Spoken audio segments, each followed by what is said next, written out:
En el marco del Bicentenario del Estado de Jalisco, queremos darles las gracias por estarnos acompañando en este ciclo de conversatorios que tenemos para todos ustedes. Y el Colegio de Jalisco, el Colegio de Notarios, el Poder Judicial del Estado a través del Consejo de la Judicatura y del Supremo Tribunal de Justicia, así como la Fundación Paseo Fray Antonio Alcalde y el Instituto Superior de Investigación y Docencia para el Magisterio, pues son quienes estarán auspiciando este ciclo de pláticas, de charlas, en las que no tienen otro fin más que los jaliscienses y más allá de las fronteras conozcan qué origen tuvo en esta ocasión el arte en Jalisco, cuáles son sus principales referentes y quiénes llegaron de otros estados de la República o de otros países para hacer historia en el estado. Así que para ello quiero presentarles, vamos a comenzar aquí con el maestro Jorge de la Peña. Bueno, pues si gusta, maestro, presentarse, quién es usted, qué hace, cuál es la disciplina que usted maneja. Bueno, yo soy Jorge de la Peña, soy escultor, soy tapatío, he vivido toda mi vida aquí y pues he hecho alrededor de 57 obras monumentales, bueno, no alrededor, he hecho 57 obras monumentales, algunas de ellas están en este país, otras están en Estados Unidos, en Colombia y en Japón. Mis temas han sido temas relacionados con la danza, con la figura humana, con el caballo y con el toro. Es básicamente a grandes rasgos y rápidamente el tipo de obra que hago o los temas que he hecho. Muchas gracias. Maestro Álvaro. Álvaro Cuevas, lo que hacemos es arte, educación y salud. Esto llevado a una filosofía esencial en donde comunicamos y expresamos a través de las obras, a través de la escultura, la pintura, murales, impacto en cuestiones educativas, ya sea en escuelas o universidades, y esto llevarlo a las calles ha sido un proceso como forma de vida, ¿no? Entonces, hoy en día lo que hacemos es una compartencia, que es la compartencia de la filosofía esencial. Muy bien, muchas gracias. Maestro Joel Juanqui. Hola, ¿qué tal? Mi nombre es Joel Juanqui, soy pianista casi de nacimiento.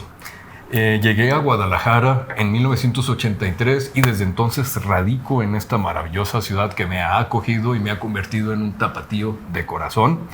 Actualmente soy catedrático del Departamento de Música de la Universidad de Guadalajara y divido mis tiempos entre mi familia, la creatividad como compositor recientemente, la preparación de mis conciertos, la preparación de nuevas generaciones de jóvenes pianistas aquí en Jalisco que van a llevar el nombre de nuestro estado con un estandarte muy alto de calidad, y las charlas en este maravilloso panel que tengo el honor de participar el día de hoy. Muchas gracias. Maestra Marta Hickman, muchas gracias por estar aquí. Gracias por la invitación, Janet. Y bueno, yo soy Marta Hickman, soy originaria de Veracruz, pero tengo ya 30 años viviendo aquí. He desarrollado gran parte de mi carrera aquí en Guadalajara. Soy bailarina, coreógrafa, docente e investigadora de danza contemporánea. También nací bailando. Trabajo en la Universidad de Guadalajara desde hace 25 años y estoy dedicada a llevar mis obras al escenario, a expresarlas yo en el escenario, pero también a formar bailarines. He formado muchas generaciones de bailarines y coreógrafos de danza contemporánea de Jalisco. Entonces, bueno, he contribuido a ampliar todo el panorama dancístico en el estado. Claro, muchas gracias. Y nos vamos a quedar con usted, si no tiene inconveniente, para preguntar en este momento cómo se encuentra el estado en cuanto a la danza, porque hay un sinfín de corrientes, de estilos y demás.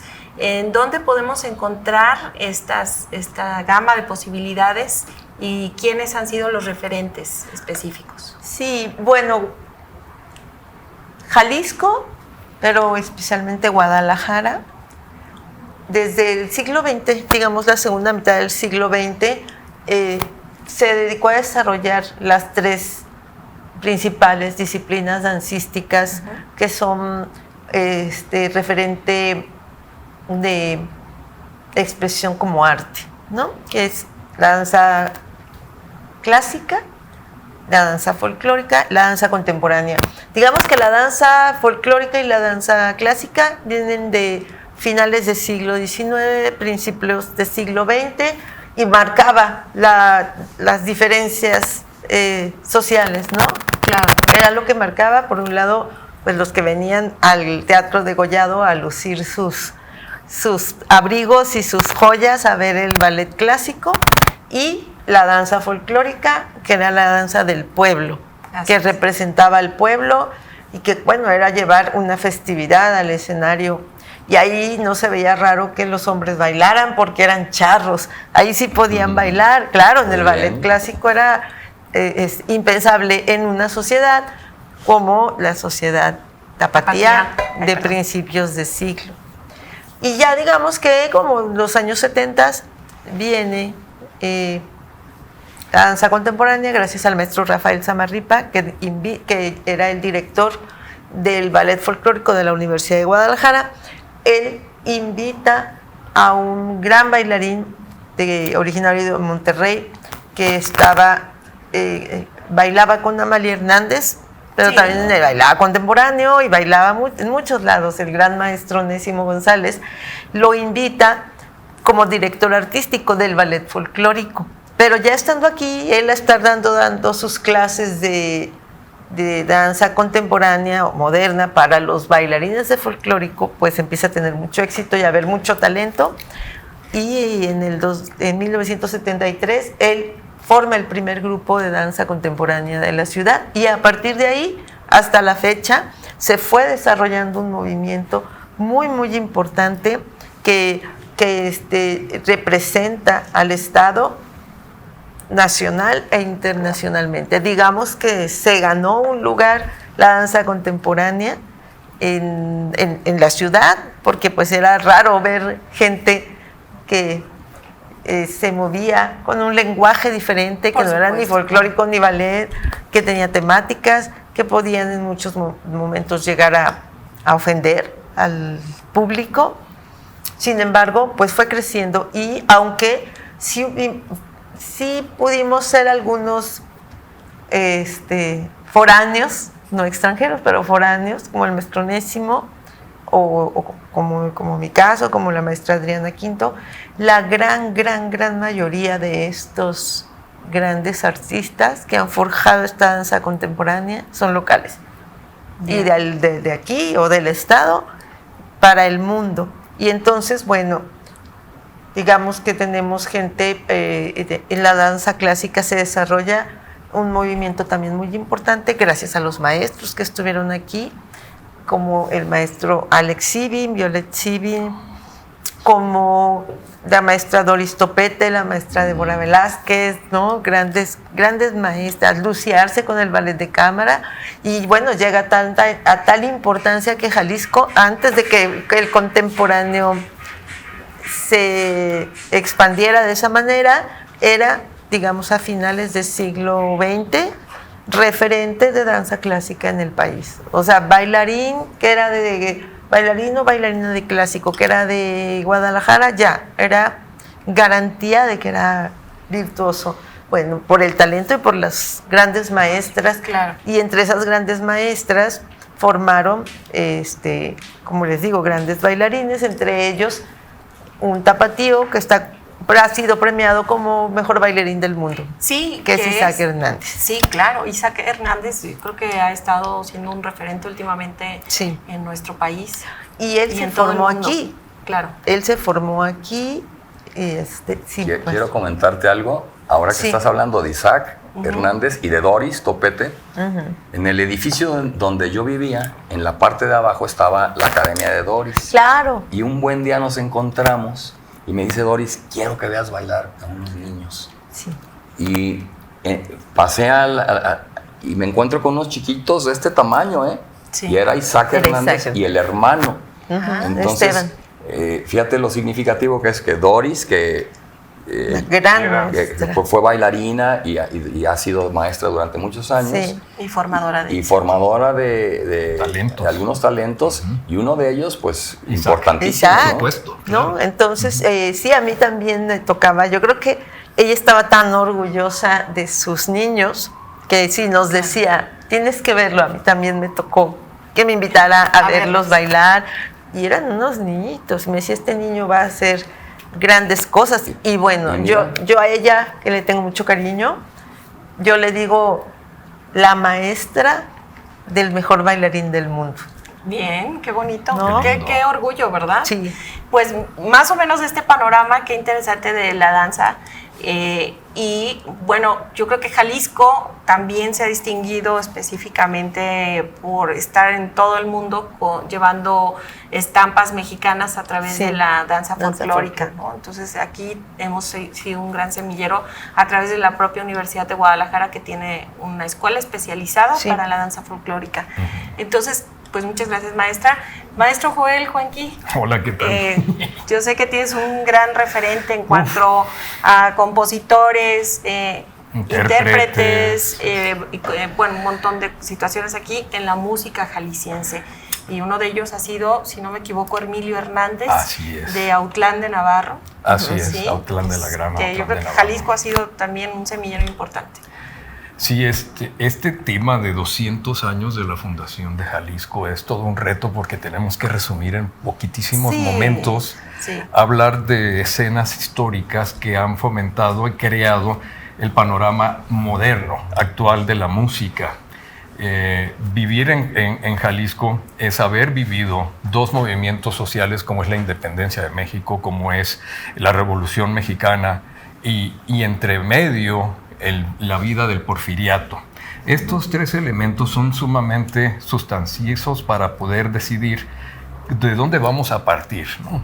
En mi caso, intentaré hablar un poco sobre la música académica, pero tampoco podemos escapar al folclore, que es precisamente la bandera más importante que nos lleva al resto del mundo. La fundación del Teatro Degollado en el Porfiriato en 1856 y inaugurado en 1866 con la ópera Lucia de la Mermur de Gaetano Donizetti y con la soprano mazatleca Ángela Peralta, ¿verdad?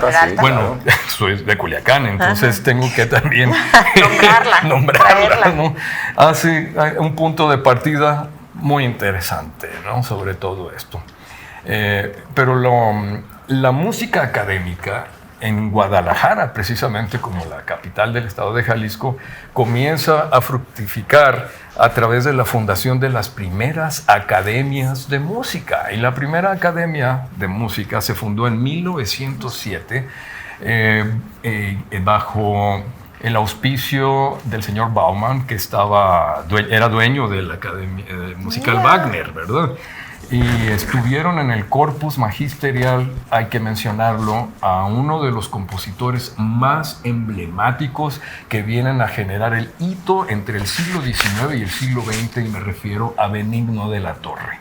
Benigno de la Torre fue un compositor de corte romántico, donde la proliferación de la música de salón para piano y también música de otra naturaleza, de forma orquestal, religiosa incluso, vinieron a dejar el precedente para las generaciones subsecuentes de compositores que llamaremos nacionalistas y subsecuentemente contemporáneos.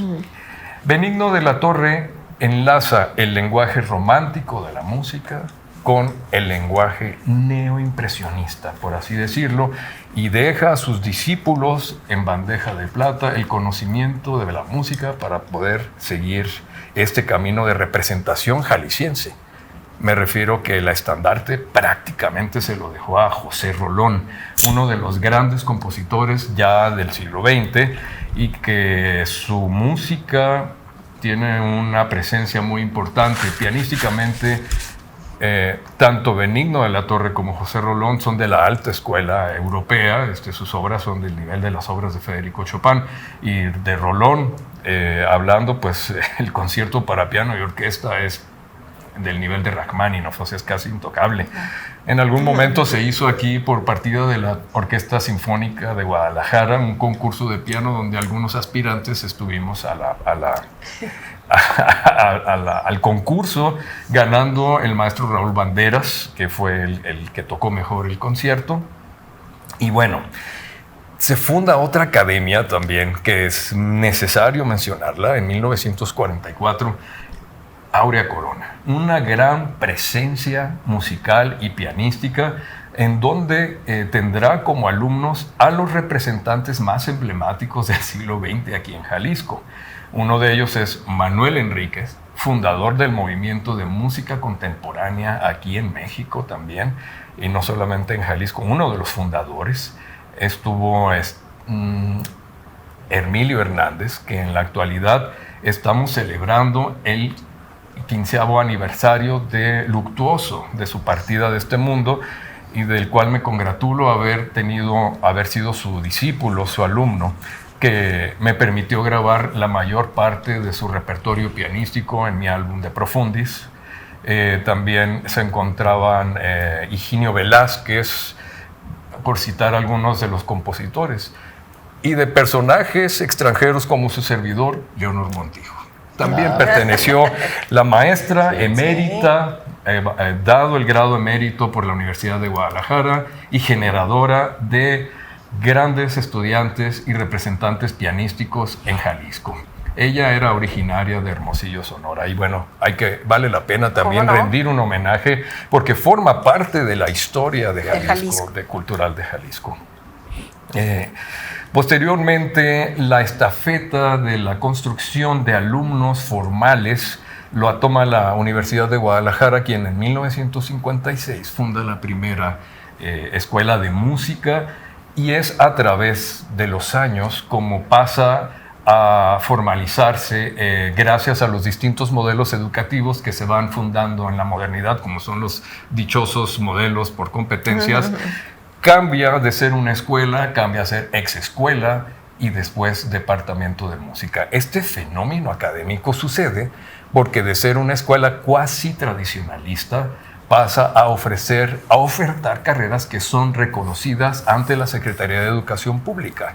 Entonces, en la actualidad persiste este programa en nuestro departamento de música, en donde se genera una carrera técnica profesional y una licenciatura con distintas vertientes dentro de la música, que va desde la composición, la pedagogía, la dirección coral y, por supuesto, el concertismo, por así decirlo de una manera simbólica, porque es complejo que seamos concertistas realmente, la licenciatura instrumentista.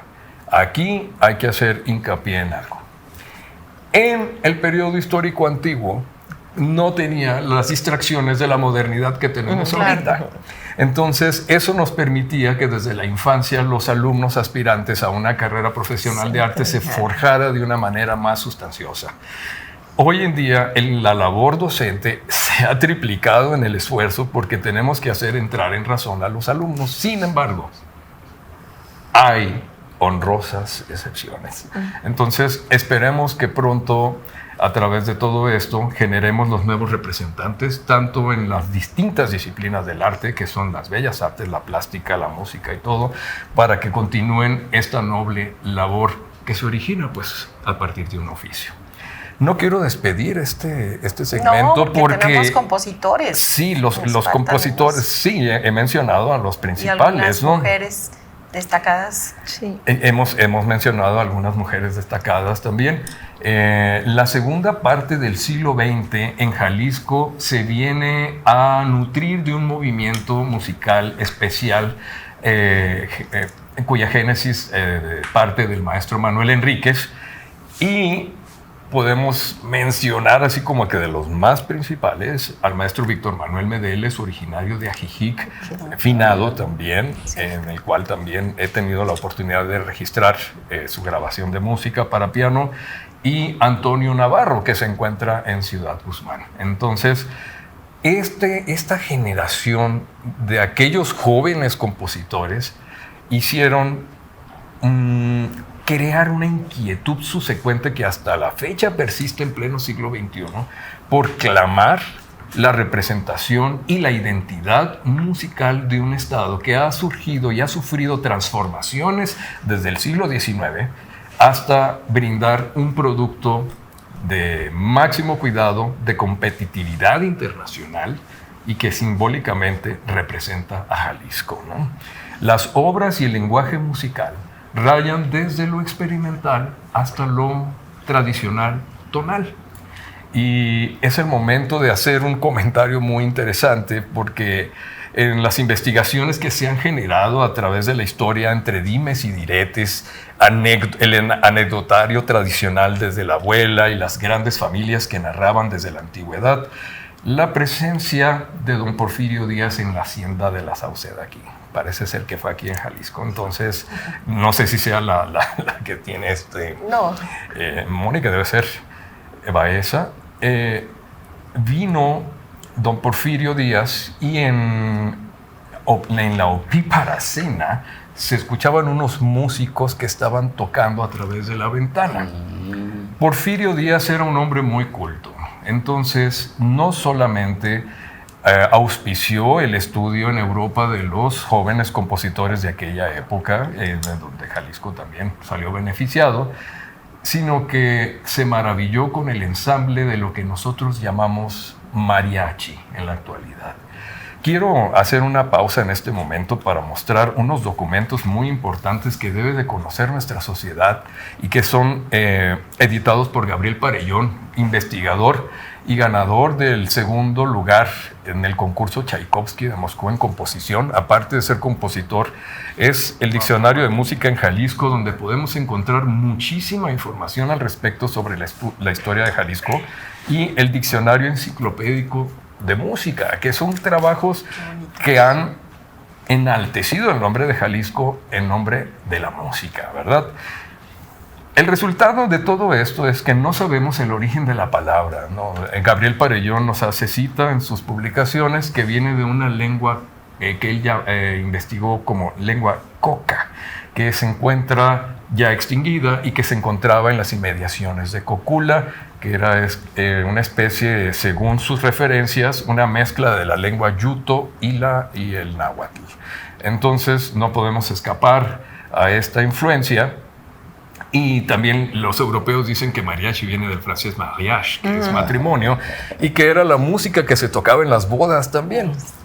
Bueno, resulta que se viene y se avecina el cumpleaños de don Porfirio Díaz, y esta familia de Jalisco decide obsequiarle una tocada de mariachi, que en aquellas épocas eran cuartetos, eran vihuela, era arpa, y se acompañaban de la danza también, maestra. Entonces el zapateado era muy, muy representativo en ese momento. Y cuando Porfirio Díaz recibe en Palacio, a los mariacheros ya no los deja ir. Entonces, en la tradición se dice que don Porfirio Díaz, y gracias a su gusto por la exquisitez del romanticismo francés, mandó a hacer los trajes contemporáneos que hasta la fecha subsisten de la elegancia del mariachi charro, ¿verdad? Y se quedaron para siempre como uno de los estandartes más representativos en la música folclórica a nivel mundial, y que orgullosamente son de Jalisco. Muy bien. Voy a hacer un paréntesis. Esa hacienda que mencionas está precisamente cerca de Cocula. Ah, sí. No es la Sauceda no es la Sauceda que nos confunde. En Ameca. No, está cerca de Cocula, y sé que ahí apareció. Ahí fue el evento. Es cierto, porque el dueño, que se había enriquecido gracias a la explotación minera en Sinaloa, compró un número muy sustancioso de hectáreas y funda esa hacienda cerca de Cocula. Es cierto, ese dato histórico se me escapaba. Entonces, claro, doblemente interesante, porque el sur de Jalisco pues nos ha dado muchas cosas. Pintores como José Clemente Orozco. Exactamente. Consuelito Velázquez. Consuelo Velázquez, que nació en Ciudad Guzmán también, por supuesto. Arriola se hubiera enojado, te hubiera dicho Zapotlán el grande. El mismo Arriola. Es verdad. Entonces Jalisco ha tenido, en el sur de Jalisco, algunos muy buenos representantes del arte. Sí. Y también nuestra comida rica. La gastronomía. La gastronomía es que eso de es allá. todo un tema. Claro. Sí. Pero ya habrá un conversatorio específico Sobre para la hablar comida. Sobre culinaria. Están Sí, cordialmente claro, la invitados. culinaria. Sí. Bien, esta es mi breve participación. Sí, Gracias, bueno, maestra. y yo no quisiera dejar de lado justamente estos compositores maravillosos como fue Consuelito Velázquez, y que me ha tocado escucharte en el piano, maestro. Gonzalo Curiel, Pepe Guisa, o sea, claro. personas que han destacado en el ámbito musical, tremendo Blas Galindo y un referente, señor Moncayo. Bueno, pero entonces no he terminado. Realmente, al principios del siglo XX se genera el nacionalismo a nivel México, en todo el país, en todas las bellas artes.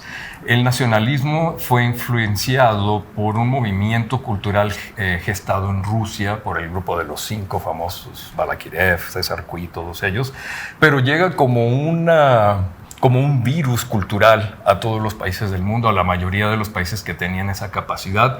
Y la característica principal era que tomaban la esencia del folclore de cada estado para llevarlo a la música académica. No la llamemos música clásica, música académica.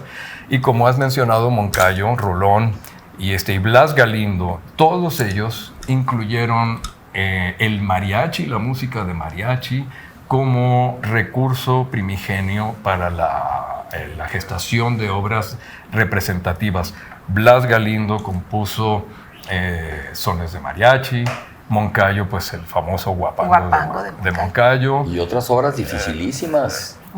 Que un día me sorprendí de lo difícil de algunas obras, porque conocemos a Moncayo por su Guapango, pero unas obras muy serias y muy difíciles. Tú sabrás de eso. Existen la sonata para viola y piano, las piezas indígenas para piano solo, existe un repertorio muy vasto de complejas. Cada una. ¿Y por qué son complejas? Porque en la tradición, en la comodidad de la tradición musical, estamos acostumbrados a llevar un segmento o un patrón muy lineal. Sí. Sabemos cómo empieza y cómo acaba. Pero gracias a la inclusión del nacionalismo y al lenguaje modernista, generan, influenciados por Europa, la polirritmia, que es el cambio de ritmo constante. Entonces no tienes como una referencia específica hasta que tienes un momento de estarlos escuchando, comienzas a percibir cuál es la estructura real de la obra. Todos estos aportes que hicieron los compositores fueron un ingrediente específico para dar la autenticidad en la personalidad de cada uno de ellos, porque cada uno no se parece, aunque tienen la misma raíz de inspiración, pero hacen que en la magistralidad con la que utilizaron esos elementos, generaron las obras que representan a Jalisco y al mundo entero, ¿no? Entonces, ese es el motivo por el cual en la música académica escuchamos los sones de los mariachis, tocados por las orquestas sinfónicas a nivel mundial. O sea, eso es una gran dificultad que tiene. Así es. Pues muchas gracias, maestro.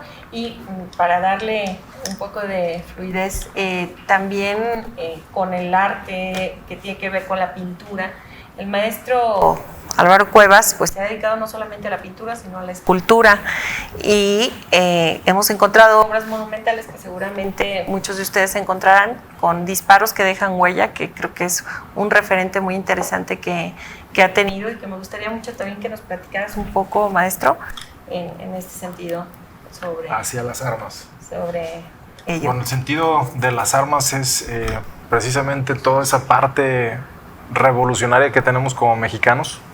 Tomamos como punto de referencia lo que viene siendo el himno nacional, mexicanos a grito de guerra.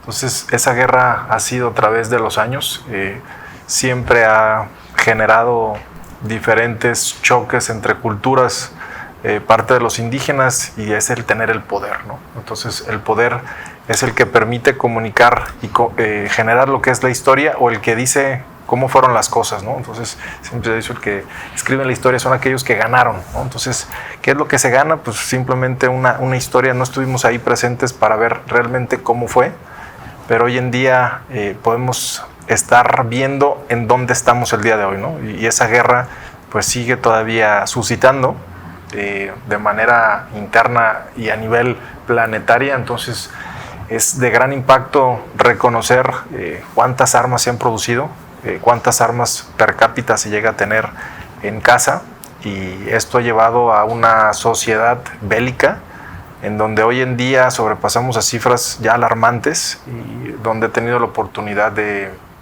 de participar, ¿no? Y eso empieza de una manera familiar. Hay un patrón de recurrencia de muerte por parte de mi familia, que viene siendo materna. Tíos muertos, hermano disparado, primo hermano disparado, 2 sobrinos asesinados, y todo esto va hacia madre, ¿no? Entonces, en ese árbol genealógico, en el estudio de biodescodificación, percibo que hay que hacer algo y solicito por parte de la Secretaría de Defensa Nacional, en conjunto con Instituto de Justicia Alternativa, con Pedro Carvajal, la solicitud de armas para poder ser transformadas y generar una comunicación. No se me dan, sigo insistiendo, se sigue la comunicación. Hay un suceso en Monterrey, hay un suceso de gran impacto a nivel nacional. Un joven muy hábil con el arma, la saca, dispara a sus compañeros, asesina a la maestra y después se suicida, ¿no? A partir de ahí, ese suceso, hay una gran apertura otra vez por parte de la Sedena. Se hace una reunión importante aquí en Guadalajara, el cual se me es convocado y me dicen que qué quería hacer con las armas, ¿no? Esa insistencia de estar preguntando y de haber solicitado las armas, hay una conversación donde dicen, a ver, ¿qué harías con eso? Dije, bueno, pues haría una línea de comunicación para una cultura de paz, ¿no? Entonces, pero ¿cómo quieres hacer paz con armas? Precisamente era el diálogo de la comunicación. En el año 2019 se me entregan todas las del Estado, las armas, que fue un intercambio, que era intercambiar electrodomésticos por armas. Recibo bastantes armas en conjunto con granadas y otras armas de alto poder. Después, en conversaciones ya con la Sedena, al día de hoy tengo lo que son 11 toneladas transformadas en obras de arte, ¿no? Entonces, esas armas generan un diálogo de cultura de paz, en donde se pueden apreciar un joven que tiene en sus manos, que está todo hecho de armas, y le pongo lo que es un libro, ¿no? Entonces, el arma realmente es lo que tenemos en nuestras manos, ¿no? Hay otro joven que tiene una paleta y tiene un pincel, y expresa y comunica los disparos que se pueden generar a través de la sensibilidad, del color, para un diálogo de cultura de paz, ¿no? Entonces, ahí el talento, ese es otro tema, el cual disparamos y comunicamos de una forma bélica a los jóvenes, que es en la forma en la que podemos generar, es cómo explotamos ese talento, ¿no? Y el talento, dentro de la filosofía esencial, es a través del arte, ¿no? Para esa sensibilización se comunica que el talento es un patrón de recurrencia de manera natural, que puede ser medido, ¿no? Entonces, parte de la filosofía, reconocemos una empresa importante en donde se hace una prueba de 177 preguntas. En 35 minutos se puede detectar lo que es el talento o el patrón de recurrencia, tanto mental, sentimental o de parte física, y ahí es empezar a apuntalar, ¿no? Ahorita lo que estaban hablando precisamente de esa parte de dispersión, es empezar a generar lo que es el objetivo, ¿no? Entonces, sí, el patrón de recurrencia de un joven o de un ser o de otra persona que esté interesada en hacer algo, si tú lo nutres y lo haces de manera constante con ejercicio, lo que va a suceder es que se haga una fortaleza, ¿no? Entonces, la fortaleza con disciplina, tiempo y constancia, lo que va a suceder va a ser una máxima, ¿no? Entonces, de la máxima es cuando llegas a explotar ese talento de lo que hoy han estado comentando esas grandes personalidades, y todo esto se debe a un ecosistema, ¿no? Sí. Entonces, un ecosistema que es propicio, hay un terreno fértil en donde los grandes maestros empiezan a aparecer de la historia y vamos con este paso del tiempo, ¿no? Entonces, hoy en día, estar provocando esos diálogos y esa cultura de paz es lo que permite seguir avanzando y estar disparando hacia un objetivo que es hacia la filosofía, ¿no? O sea, hoy en día, como filosofía, como Jalisco, como México, como planeta, no nada más estar pensando ya nada más en una nación, sino hay una visión, siempre reconociendo la esencia que tenemos, pero de una forma ya muy global, ¿no? Porque un mexicano puesto en cualquier parte del mundo, pues lleva una identidad, ¿no? Entonces, y esa identidad es llevar, pues ahora sí, lo mejor de cada uno. Entonces, a través de las armas hay un diálogo de comunicación, que es una de las colecciones que es de impactos que dejan huella. Sí, que es muy, muy bueno y que podrán ver ahorita afuera de las en las instalaciones de la Biblioteca Pública del Estado, si no me equivoco, sí, hay una Santander, sí. Hay creo que 3 piezas, si hay no me equivoco, en el Museo de la Filosofía Esencial hay otras 3, y bueno, no sé dónde más tengas repartido, sí, pero creo que hay bastantes. Y también respecto al tema pintura, conocemos algunas corrientes pictóricas, pero también te has, creo que, distinguido por el tema del huellismo y que, si no me equivoco, solamente hay 6 artistas o cuántos artistas a nivel mundial que manejan este tipo de técnica, ¿no? Así Entonces, no sé si gustas platicarnos en qué consiste. Sí, es pintar con las llamas de los dedos. Toda la línea conductora de mi propuesta artística es la huella, y a partir de ahí hay huellas visibles, hay huellas invisibles. En el caso de los impactos de las armas es cómo se impregna de esa manera visible y cómo se deja huella, ¿no? O sea, el caso más fuerte que se tiene, y volviendo otra vez a las armas, son las armas que se entregan por parte del cardenal. Posada es el caso, y ahí se hace una escultura con esa intención, ¿no? Volviendo a ese tema de huellas, es la representación de una huella, y el estar pintando pues es como estamos plasmando, ¿no? Entonces la forma de plasmar es por medio de la paleta, se tienen los colores, en barro lo que es, o en tinto lo que es la huella dactilar, y es estar tocando el lienzo, ¿no? Entonces es una forma de comunicar, pareciera como si fuera un puntillismo, pero son huellas. Entonces ya cuando te alejas, en conjunto se unifica lo que es la pintura. Si te llegas a acercar, pues hay una pequeña distorsión, pues todos los puntos que está dejando, las marcas que deja la huella. Entonces, sí, y que creo que es una técnica muy interesante que pueden conocer.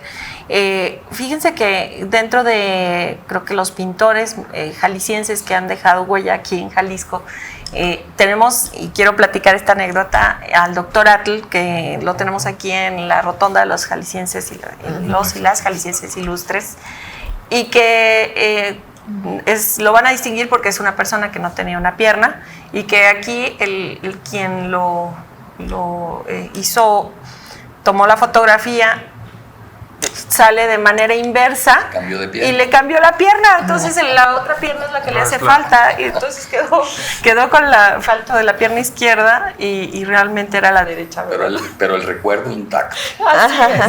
Era una intención. Y él se distinguía, sobre todo yo recuerdo que alguna vez visitamos Piguamo, Jalisco, y la casa del doctor Atl ahí está intacta, porque él se dedicaba a pintar, sobre todo en un enamorado de los volcanes y los paisajes de Jalisco. Qué belleza. Entonces, sus su pigmentos, obra... sus colores, era muy interesante. ¿Te acuerdas cómo Claro. la colección la conocimos, bueno, nosotros de niños, a través de la impresión en las cajitas de cerillos? Claro. Era una colección impresionante de toda la obra del doctorado. Sí, Y venía en las cerillas, ¿no? O sea, Y en fechas pasadas hubo una extraordinaria exposición aquí en el Instituto Cabañas del doctor Atl. Wow. Sí. Impresionante. Sí. Me impresionó, sobre todo, aparte de sus volcanes y demás, donde está un retrato de él con el Paricutín que está brotando. Vamos, el volcán Paricutín es el volcán más nuevo que tenemos.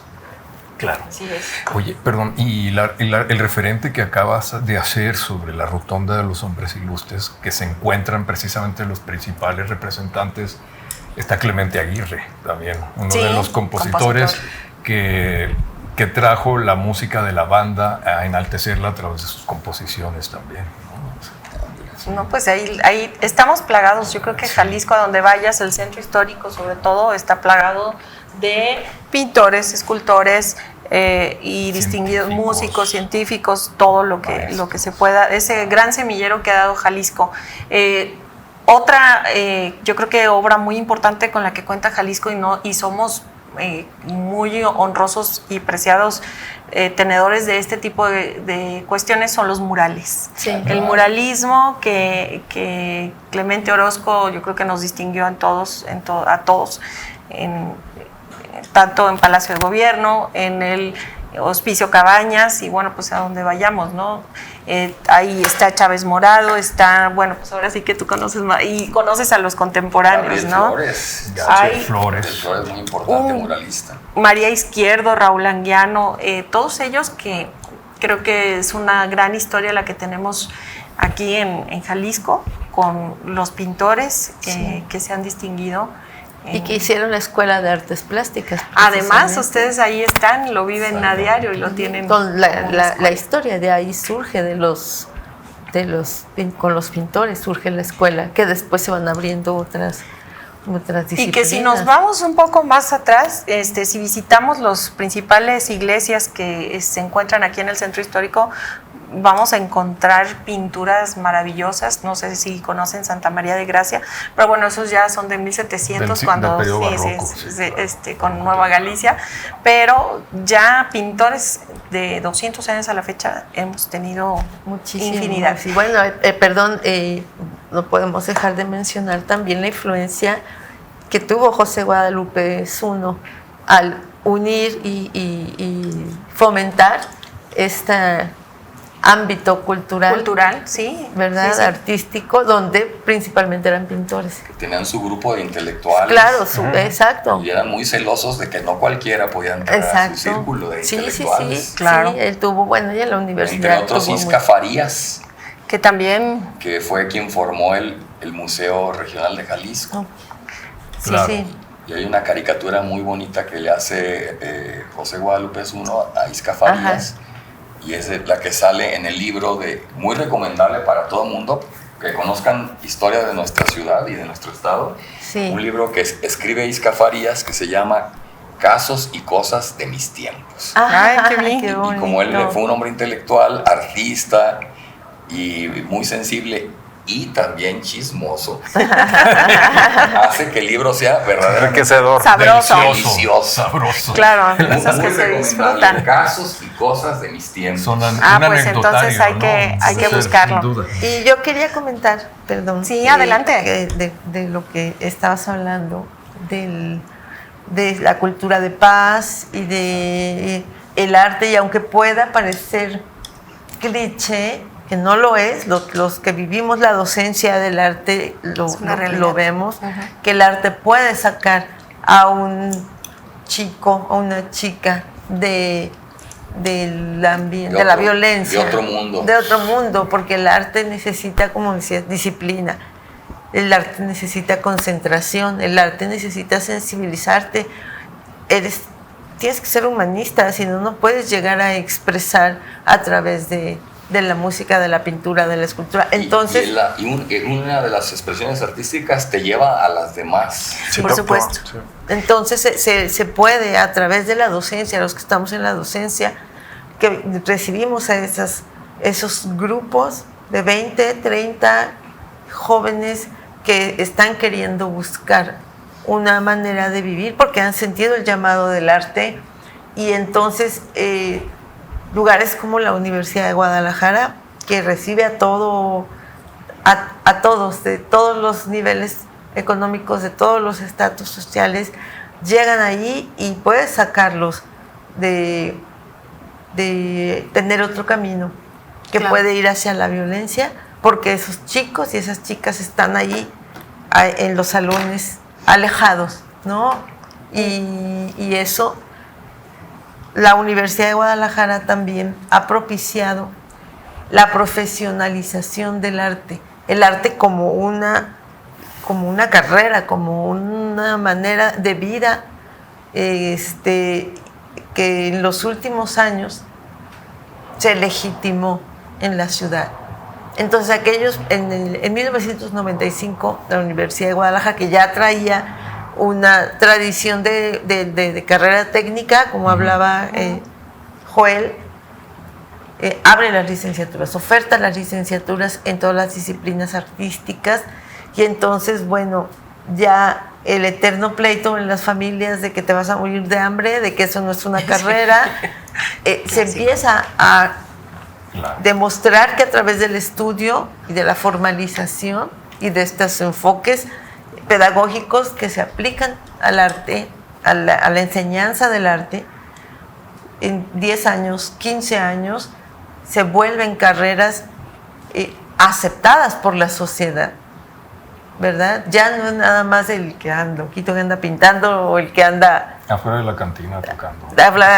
Claro, Sí. claro, o sea, sí es una realidad que eso impacta, y entonces estas nuevas generaciones, ya sus familiares, claro, hay excepciones, pero mayormente ya uno al hablar con ellos dice, no, mi familia sí acepta que yo sea artista, y mi familia sí lo ve como un modus vivendi, y mi familia me apoya y mi familia va, pero también ha sido por todo el trabajo que se ha hecho de legitimar el arte como una manera de vida, pero como una profesión, equipararla a ser abogado o a tener otro tipo de situación.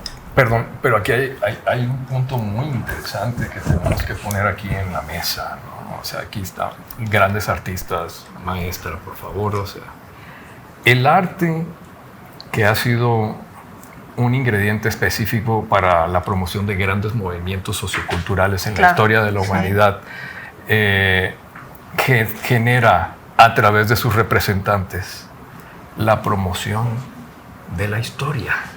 O sea, el trabajo, el que ofertamos precisamente también genera una forma de escribir la historia del mismo estado de Jalisco, en este caso, ¿no? A veces sus Maestro obras de arte. Jorge de la Peña, o sea, su estampida, por ejemplo, ¿no? Esos caballos tan Icónica hermosos. en Es Jalisco. icónica en todo el mundo y Referente. representante de Jalisco.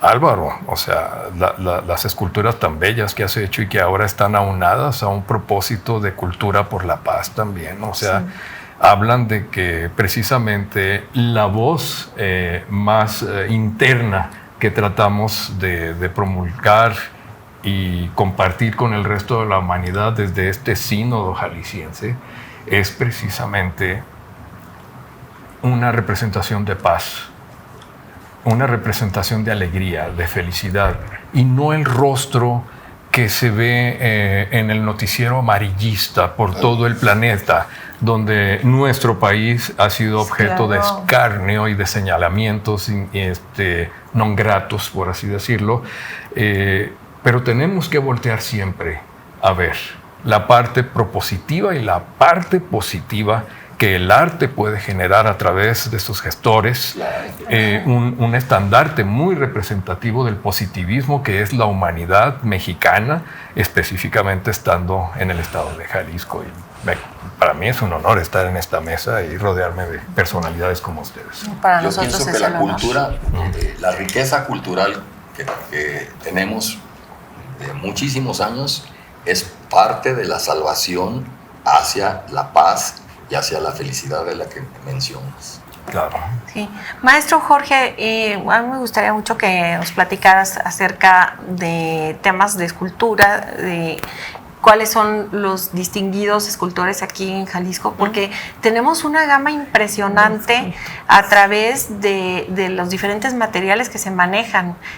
Recuerdo que años pasados, aquí la Plaza de la Liberación, se ponía un concurso de escultura en cantera, en donde principalmente venían gentes, creo que de Yagualica, que en la cantera rosa hacían una serie de, ya no sé si lo hacen realmente porque creo que pues han cambiado todo este esquema del centro histórico, pero luego vienen personajes muy representativos de la escultura, y uno de esos es usted, que ha hecho de esta estampida una figura icónica del estado de Jalisco.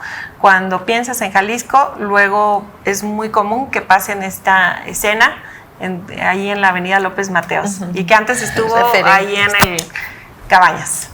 Pues bueno, pasan cosas curiosas.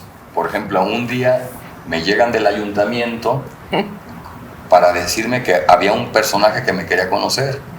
Era el padre Luis Alonso Chequel, que vivía en el Vaticano, gente importante en la iglesia, pero gente muy importante en las letras, maestro de muchas generaciones de escritores, traductor de la Biblia, el máximo traductor que ha tenido la Biblia, y resulta que me presentan a un señor con toda la imagen de un personaje que había escapado de un cuadro de Rembrandt.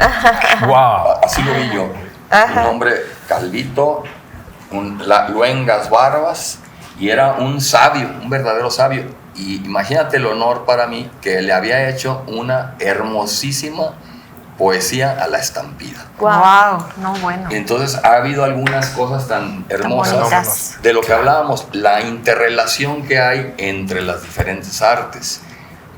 Hace rato hablabas del ballet folclórico y de Samarripa. Bueno, Samarripa, también escultor. Sí.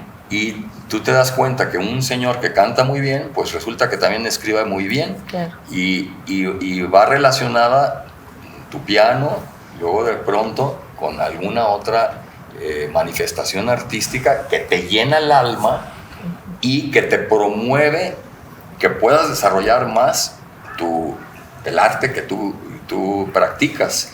Entonces yo digo que un buen artista está enriquecido también por otras artes. Claro. Entonces hay esa correlación. Y en la historia que tenemos de grandes artistas aquí sí, Jalisco. De Jalisco, definitivamente, pues hace un momento hablábamos de Consuelito Velázquez como una muchacha que muy jovencita hizo una canción que ha sido de las más grabadas por todo el mundo. Claro. Y traducidas a Y otros idiomas. Sí, Sí, claro. pero al nivel de unas de los Beatles y de otras piezas populares que han tenido una trascendencia en el gusto general, mundial. No podemos dejar de hablar de José Clemente Orozco con esos murales impresionantes, con un gran fondo social, aunque Clemente Orozco era muy modesto y decía mis monitos. Yo no puedo imaginarme un artista más grande que pueda hacer una obra como El Hombre de Fuego. Qué bárbaro. Y las condiciones como lo hizo, en una cúpula, y el hombre le faltaba un brazo. En fin, tenemos algunas cosas que contar de los Por supuesto, ¿verdad? Sí.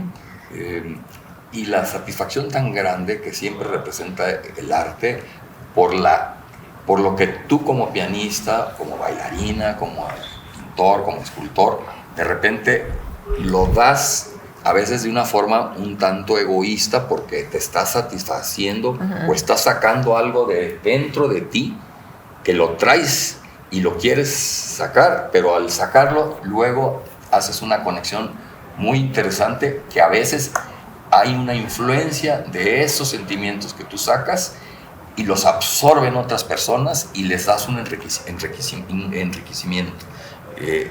Y de ahí lo que tú decías, que es muy diferente un muchachito que puede irse hacia la violencia porque hay la pobreza, porque hay la falta de esperanza, pero que el arte, la cultura, los conocimientos le pueden llevar por otro camino. Claro. Pues creo que usted ha hecho una disertación la más justa que puede existir para el compartir el producto artístico de los artistas, valga la redundancia. Yo les digo a mis alumnos, no toquen para nadie si ustedes no han disfrutado primero. Es como comer algo delicioso que te consta que está delicioso y después antes lo puedes compartir sabiendo que vas a ofertar y ofrecer lo mejor de ti. Creo que no puede haber otra forma de pensar. Hay el doble placer. Hay el placer muy grande El estar haciendo. de una alimentación espiritual propia, pero el placer doble es cuando tu obra es aceptada y le gusta a alguien más, pero a tal grado que causa alguna acción positiva. Claro. Una catarsis. Yo quisiera hacer referencia a algunas obras icónicas que hay aquí en Jalisco y que están ahora sí que por toda la ciudad específicamente, porque creo que aquí Guadalajara, la zona conurbada es en donde más podemos encontrarlas y ya ahora más allá en algunos municipios. El viernes pasado estuvo incluso Álvaro en Tapalpa, en la exhibición de una de sus obras. Ya a la entrada de Tapalpa ahí la pueden apreciar, pero aquí el centro histórico no hace mucho, unos días pasados, hubo una gran colección de esculturas, una exhibición, una ruta escultórica, en donde podíamos apreciar el trabajo de muchísimas personas. Está José Force, que está de manera permanente aquí en Paseo Alcalde. Ahora no quiero dejar de lado las figuras que han causado polémica. Timo, que está por todo Paseo Alcalde. La otra es que al principio te saca de onda. Sí, y que ahí están, ¿no? Está la estampida, están estas figuras de Colunga. Alejandro Colunga. Alejandro Colunga. Esas están afuera del Instituto Cabañas. Sí. Así La es. sala de los magos. La sala de Así los es. magos. También ha sufrido Vandalismo. Y qué desafortunado, ¿no? Este asunto bueno, y han el sufrido arte. vandalismo y es de señalarse las que han puesto en Lázaro Cárdenas. Estas no sé de quién son, Son de- pero que son maravillosas también. No, Y no se pueden es de apreciar por dónde están. Carvajal. Bueno, Carvajal. No, Garbal. Garbal. De Sergio Garbal. De Sergio Garbal. Sí, que Entonces, son impresionantes. Las tres musas. Hay que hacer la puntualización de que esas obras que han sido vandalizadas, pues que el gobierno tome medidas para que Restaurarlas. las puedan restaurar. Claro. A la estampida ya le robaron algunas piezas también. ¿Cómo voy a creer? Sí. Pero Qué bueno, triste. hablemos mejor de cosas más alegres. Más cosas- bonitas. Y nos alegres. vamos, por ejemplo, a una pieza muy bella del siglo XIX que se me vino a la mente, que es La diosa Fortuna, por ejemplo, una pieza clásica con una historia interesante, porque estaba viendo yo que esa pieza la trajo un escultor, Carlo Niccoli. ¿En dónde está, maestro? Ahora está en un lugar especial, en el Teatro de Gollado, Que la parte estuvo un interior. tiempo En el foyer. en el Foyer. Supremo Tribunal y luego la sacaron ahí. Pues he leído algunas cosas que no sé cuáles son ciertas Es y cuáles no lo son. bellísima, sí. He sabido que ese escultor llegó aquí en el siglo XIX con otras piezas y que vendió 2 al gobierno, y sí aparecen unas fotografías, ¿no? Porque supuestamente esa escultura junto con otra diosa de la autoría de este mismo escultor italiano, las pusieron a los costados del palco principal de Palacio de Gobierno. Sí he visto fotos donde se ven 2 piezas blancas, supuestamente de mármol, de Carrara. Hay una fotografía especialmente llamativa donde está Venustiano Carranza diciendo un discurso al pueblo desde nuestro Palacio de Gobierno, con sus barbas, diciendo algunas cosas al pueblo, y de testigos las 2 esculturas. Supuestamente una de ellas es la diosa Fortuna. Leí algún día que otro gobernador había quitado las esculturas de ahí, una la había mandado a Colima como regalo y otra se había ido pues, al tribunal. Después, La recuperaron de allí. cuando yo era niño, me acuerdo de la diosa Fortuna junto a la Caja del Agua, en la confluencia de Arcos y Circunvalación Santa Eduviges, que ahora se llama Circunvalación Agustín Yáñez. De la Caja del Agua, que se veía muy bonita ahí, aunque siempre muy A la arriesgada, intemperie. porque poner una pieza de mármol en la calle Característica, sí. y con unas partes finas, pues la pasaron en tiempos de cuando hicieron la gran plaza que tumbaron un chorro de manzanas, Sí, claro. y todo eso. La pasaron ahí cerca de la calzada. Muy arriesgado, y pues sí, cobró el riesgo, le cortaron la mano con el báculo. ay, Pero la historia bonita es que quien la reparó en Italia fue un nieto del escultor que la había hecho. Qué bonito. Esa historia se hace bonita de Claro. esa pieza. Qué lindo. Hay otra pieza en la ciudad que me llama la atención, que es un regalo que hizo Polonia de una escultura de Chopin. Exactamente. Va ¿dónde envuelto, está? En la estación del metro. va envuelto Chopin. Una pieza extraña, pero con una belleza especial, que durante muchos años estuvo esa pieza relegada, medio escondida tras unos ficus que crecieron, y que ahora ya esa pieza la han recuperado. Estuvo ahí por Chapultepec, si no me No, equivoco. No en la normal. No, estaba en las inmediaciones de la Normal, Inmediaciones de la normal. Y ahí sí, cerca de un puente que finalmente ya lo quitaron. Sí, claro. Es de las esculturas que también me llama mucho la atención. Sí. Hay otra obra del maestro Miramontes, que son los futbolistas que están frente al estadio, que se hace una Plaza obra, Brasil. la mejor obra yo creo que de Miramontes, Sí. una obra interesante también, que me gusta. Junto a la Plaza Monumental. Sí, sí, Ahí sí. en está entre la Plaza de Llaman Toros, Plaza ¿no? Brasil, ¿no? Ahí. Sí, por el campeonato donde todavía Guadalajara es recordada en Brasil. En algún viaje que hice, no lo podía creer que al decir que ella de Guadalajara, los brasileños Todos se sabían de emocionaban. Todavía, pues eso hace cuánto que pasó. Claro. Entonces fíjate lo que de repente puede dejar alguna cosa que llega a otros lados, ¿no? Claro.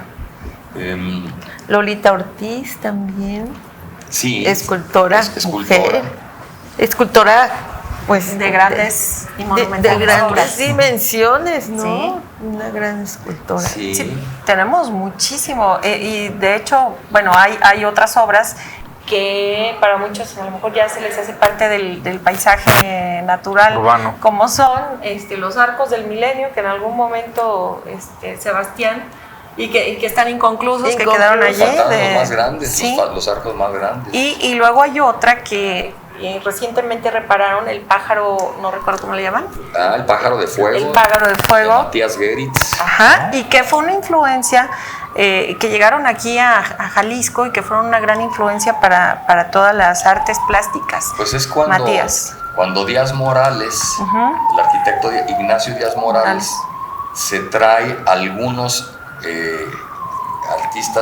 arquitectos para dar clases en la Universidad de Guadalajara, para formar Sí, es La la escuela de importante. arquitectura. Sí. Y ahí vienen algunos artistas de la arquitectura como es Hartung, como Eric Kufal,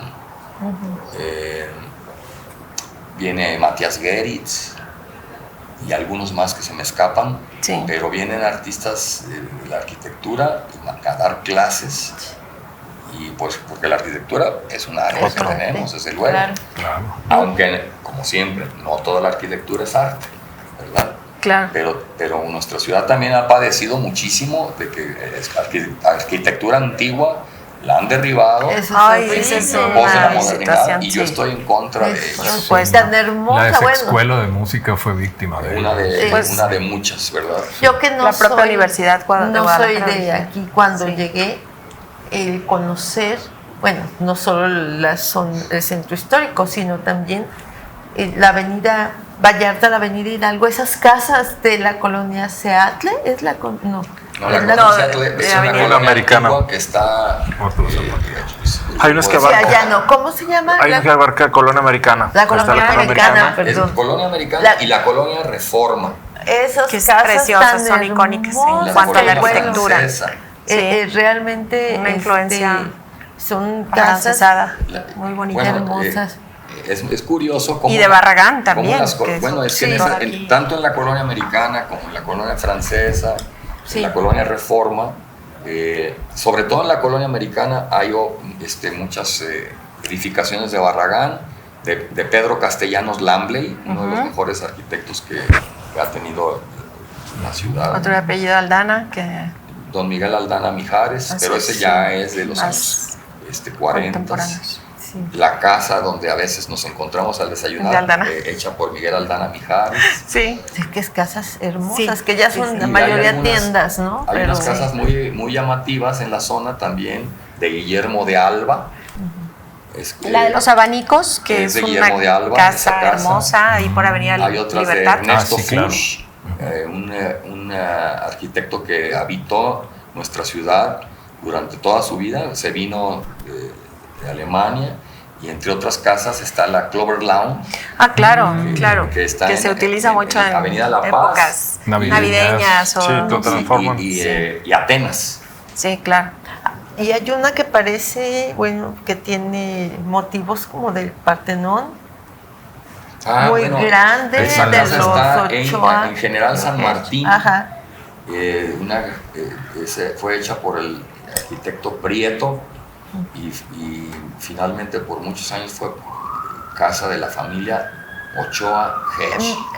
Ellos son tatarabuelos de mi hijo. Ah, muy bien. Por eso, Y por eso enfrente la hay mi algunas hijo es casas de Ochoa. Pedro Castellanos muy interesantes, y al lado de esa casa también hay una arquitectura artística a cuidar en nuestra ciudad. Mucho. Mucho, mucho. Y yo creo que se va a hacer tema de otro conversatorio seguramente, porque la recuperación arquitectónica de nuestra ciudad es básica, y además la influencia que ha tenido en el mundo, porque en el tema de Barragán, que ha sido un referente y que acaban de poner incluso una obra monumental en su honor. Así es, aquí en el Paseo Fray Antonio Alcalde, y que acabo de está ver y dije, increíble no para sé que vayan y la qué conozcan, porque no sé sí, cuántos la metros de acabo de altura, ver. son como 30 metros de tal vez. altura. Curiosamente, exactamente ahí estaba la antigua estación del ferrocarril Sí. de nuestra ciudad. Y Fíjate bueno, pues qué hay mucho que... qué chiquita era la ciudad. Así es. La ciudad que vivieron nuestros bisabuelos y nuestros abuelos. Y es que era la plaza de la aduana, allí justamente donde confluyen los dos templos, eran la calle de Colón, era la calle de las aduanas, por ahí entraban, llegaban a esta gran plaza y allí estaban las mercaderías para irse hacia todos los lugares. Entonces es un lugar muy icónico, ya habrá manera de platicar, porque incluso la calle de Héroes de la Independencia, que da justo al Monumento de la Independencia, y que es Héroes de la Independencia, sale a los dos templos. Por ahí entró don Miguel Hidalgo con su estandarte de la abolición de la esclavitud, y de allí tomó toda la ruta caminando por el Paseo Fray Antonio Alcalde hoy con ese estandarte, ¿no? Entonces hay mucho que hacer aquí, mucho que conocer, mucho que descubrir, mucho que aprender. Y proteger. Y proteger, así es. Y bueno, pues nosotros les agradecemos muchísimo a nombre del Colegio de Jalisco, el Colegio de Notarios, el Instituto Superior de Investigación y Docencia para el Magisterio, el Poder Judicial del Estado, a través del Consejo de la Judicatura, del Supremo Tribunal, y aparte el Paseo Fray Antonio Alcalde, a través de su fundación, pues el que hayan estado esta mañana compartiendo todo. Se nos escapan muchas cosas, creo. Claro. Yo no quería dejar de nombrar a Santana, que tenemos un músico de talla mundial, de Autlán de la Grana. Bueno, Hay muchas cosas Carlos que quedaron Santana. aquí en el tintero, pero que creo que podemos ser motivo de reunión en otra ocasión. Así que muchas gracias y que tengan un buen día. Hasta pronto. Muchas Gracias por la Gracias. invitación. Gracias a ustedes.